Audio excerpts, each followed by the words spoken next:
আমি সব মা বাবাদেরকে বলতেছি না। अच्छा।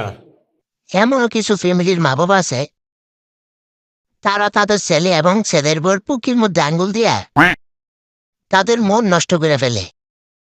যখনই তারা চেঞ্জ হয়ে যায়, তাদের মন চেঞ্জ হয়ে যায়, তখনই তারা মানুষের কাছে বলতে শুরু করে, আমার ফুতের বউ বালা না, আমার সোনার টুকরা ছেলেটারে তাই তাবিজ করছে, তাই নষ্ট করছে আমার ছেলেটারে।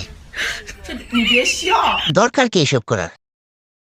ছেলে বিয়া করেছেন, ছেলে এবং ছেলের বউয়ের মন রক্ষা করে চলেন না, তাদেরকে হাসি খুশি রাখেন, আপনারও হাসি খুশি থাকেন, তাদের সাথে ভালো ব্যবহার করেন, তারাও আপনাদের সাথে ভালো ব্যবহার করবে।